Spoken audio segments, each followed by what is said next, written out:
Welcome to the Economy Magazine. I'm Benjamin Chong Alvarez with the top economic stories from around the globe. Coming up today, Greece secures more debt. Cuba seeks peso unification. And Pakistani villagers find ways around the energy crisis.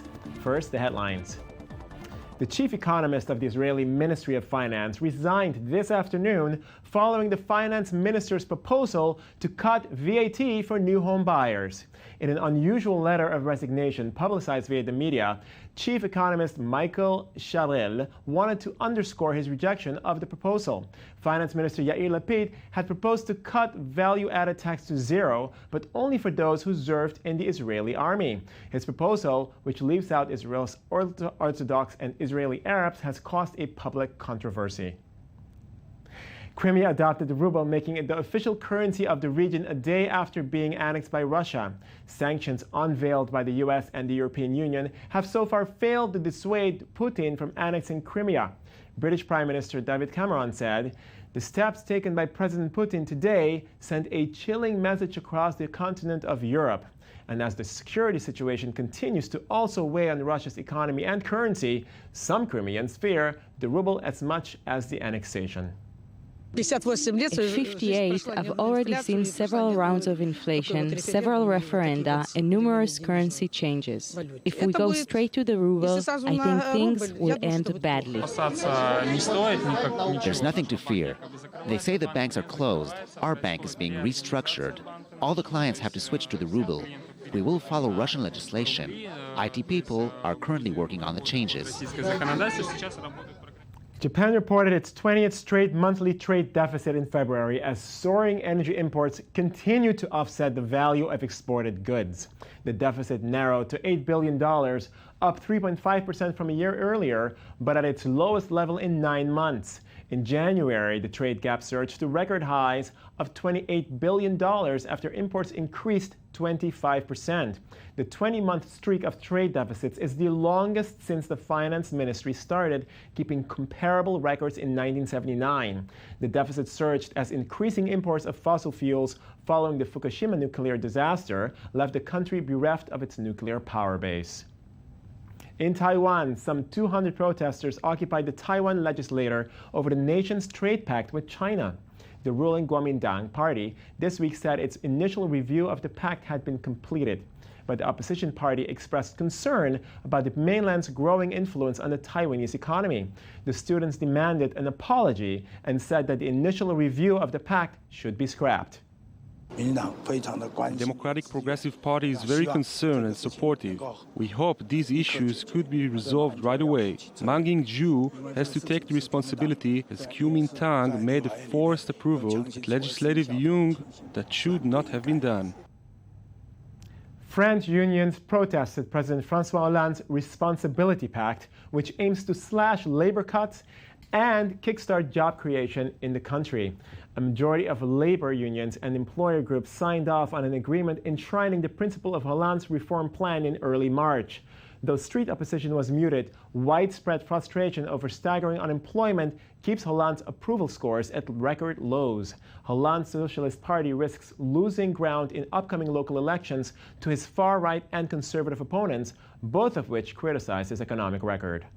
It's once again a gift to the heads of companies, a €30 billion gift, which comes on top of the billions previously and comes to the amount of €230 billion of aid and of tax exemptions for companies. Those billions are being wrongly used by François Hollande so as to supposedly lower unemployment figures. But the only thing we see is that unemployment is on the increase and the dividends given to shareholders are increasing too. Following months of drawn-out negotiations, the Greek government secured the next installment of its massive bailout from the troika of Greek lenders. Greece will receive loans amounting to some €10.1 billion, much of which it will need to repay billions in maturing government bonds at the end of May. Negotiations had stalled over much-needed structural and administrative reforms, as well as the liberalization of the labor market. More in the following report. It took 6 months, but on Tuesday, Greece concluded negotiations and came to an agreement with the Troika to allow it to release the next tranche of international bailout funds worth €10 billion, which it needs to avoid bankruptcy. The process had been bumpy, with disagreements over the budget and numerous privatization reforms that the Troika had been pushing. The lengthy negotiations with the Troika have been completed with success. When others doubted the achievements of the economy or even tried to dispel them, this government, united, achieved its mission to get the country out of the crisis. It's a crisis that led to a 24% drop in GDP between 2008 and 2013. It seems now the recession has bottomed out and optimism may be back, with investments and exports relaunching and the potential for 0.6% growth this year. This inspection, this review was very difficult, the most difficult until now. I believe that during this month we succeeded in improving the economy a great deal, but at the same time achieved many things. While it is unclear if any of the good news will have an impact on Greece's nearly 28% unemployment, prices on the Athens Stock Exchange hit a 3-year high on news of the deal. Cuba is laying plans to move to a single currency, but the elimination of dual currency may be one of the toughest challenges facing President Raúl Castro as he tries to kickstart the communist country's waning economy. More in this report. Cuba wants to change its monetary system. For 20 years, the communist country has been using two currencies. The first, the local Cuban peso, is used for the payment of wages in local markets. The second, the convertible peso, is used for all import-export trade and tourism. Cuba wants to merge the two currencies into one. According to experts, this reform, sought after by the country's leader Raúl Castro, will be challenging for a country such as Cuba that has a struggling economy. The elimination of the dual currency, which is based on a devaluation, means there will be an initial shock. There won't be initial benefits, but short-term costs and benefits in the midterm. It is this inflation that is frightening the economic planners of this island nation that has been squeezed for decades by the U.S. embargo. Much of the economy is still centrally planned and most prices are set by the government. But this move may act to induce international trade.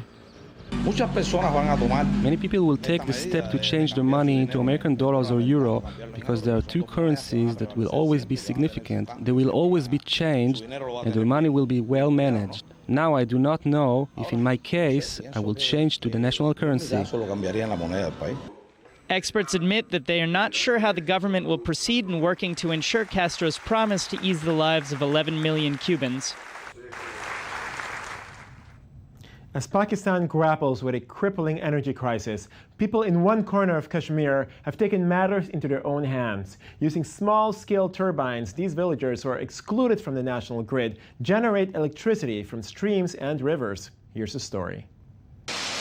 Waterfalls as far as the eye can see. The waters of Pakistan's Kashmir region flow with such force that locals decided to put it to use to produce electricity. This machine was installed with a share from 50 families, which cost us 300,000 rupees. We started this small hydro scheme as we needed it. We only get light from it and no other electric appliances. We start this turbine at 3 in the afternoon and switch it off the next day at 8 a.m. Pakistan is in the grip of one of the worst energy crises of its history, and some areas are simply excluded from the national grid, like half of this valley. So the villagers turn to these homemade turbines to transform their daily lives. When we had no electricity, there was always smoke, as we use wood for heating and cooking, which causes diseases. Since we installed this project, thanks be to God, we have gotten rid of these diseases and gained other benefits. But this isn't enough to supply everyone. Every year, Kashmir's forests are gradually cut down to provide wood to burn. Cutting down trees is a big loss. Using wood for heating and cooking causes health problems. If the hydel is promoted and new projects are set up, it will fulfill all the requirements of the people, like cooking and heating, and it will save the cutting down of green trees. Kashmir has a huge potential for hydroelectric power, but at the moment, dams like these are only producing just over 10% of their capacity. The electricity generated goes to the grid, and not much is left for the people who live here. All the beauty of the Neelam Valley is dependent upon these forests, these streams, this neat and clean water, and this can only be sustained if we are giving them the clean energy, which is the hydel energy. The local government has promised a large-scale dam, slated to be finished by 2016. While they wait for projects and investment to arrive, the people of Kashmir will have to rely on themselves. And now for a look at some of the more unusual stories we collected for you from the press worldwide in Media Watch with Daniel Roth. Daniel Roth. How's it going? Good, pretty good. So I understand we have something from Quartz regarding some of the better places to live in this world. Is that correct? Well, it's got the good, the bad, and the ugly. The ugly. Yes. It's got it all. So the number one thing you need to know about the bad is that according to the list that they publish, which Quartz said, this is what we found important. Okay. South Africa is kind of a really bad place to live. No kidding. I found it interesting, in the last few months talking about post-Mandela South Africa and sort of talking about his legacy of ending apartheid but realizing just how hard it is there still. Sure. So, they're last in terms of feeling safe walking home at night. Right. Indonesia is actually first. Which is also surprising to me. I've never been there. In most of the cases, the things they're rating as good in most of these cases are Western European countries are hitting the good side. I have to be honest with you. I've lived in a lot of different places, and I was surprised to find the U.S. as high as it is. As high as it is in terms of satisfaction. No, in terms of feeling safe, for that matter. I mean, right. Yeah. I didn't feel so safe in the States. Right. I mean, all you have to do is go to Florida and get caught in a standing your own ground case, and you're immediately not feeling safe. Yeah, it could be in California, it could be in Washington D.C., it could be in many different places in the States and not feel safe. Anyways, okay. Yeah. What else in terms of happiness ratings? Well, China and India have the highest marriage rates, the most people getting married by far. Again, South Africa is last. India is also at the bottom of divorce, and the Czech Republic is actually last. They have the most divorce. Wow. So I guess they're first in that. Now, being my cynical self, frankly, I mean, just because there's more people getting married or less people getting divorced, isn't that necessarily such a good thing? No, actually, there's a famous comedian, Louis C.K., who says, never ever feel bad for someone who got divorced. No divorce is ending a happy marriage. If there's a divorce, it's because one or both of the people aren't happy. So I was actually getting at the fact of some of these people might be forced to get married, and some people might want to get divorced, and they can't. Right. Yes, that's absolutely true. So, and much more. It's. The U.S. spends twice as much as the next country in terms of healthcare spending. Norway, surprisingly, is the next one. But the U.S. spends twice as much. Now, also, healthcare spending doesn't exactly equal longer life. Right. In terms of spending, the Swiss spend an enormous amount on healthcare, the Swiss spend a lot on healthcare and have the longest lifespan. But the Japanese and Italians, which are just under the Swiss, spend an average to low amount on healthcare. So there's not any real correlation. At the end of the day, the Swiss are the happiest overall, and South Africa is the least happy overall. Greece, surprisingly, with all of their financial troubles, we just saw a piece, they have the least suicide. South Korea has the most suicide, and Greece has the least suicide. What they have the most of are pharmacies. Weird.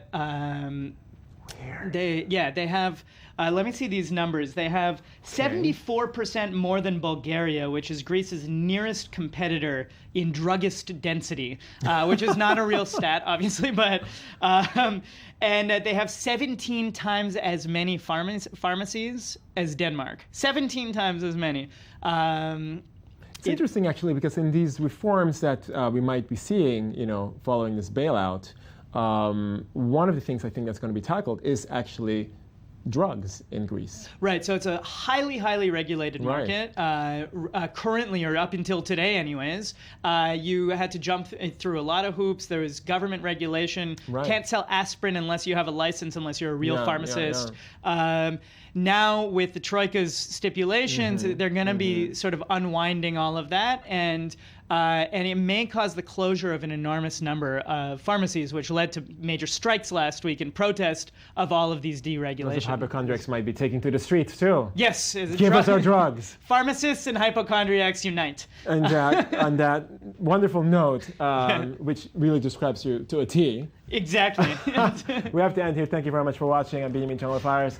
Send us your comments, and send us your comments, and join us again tomorrow.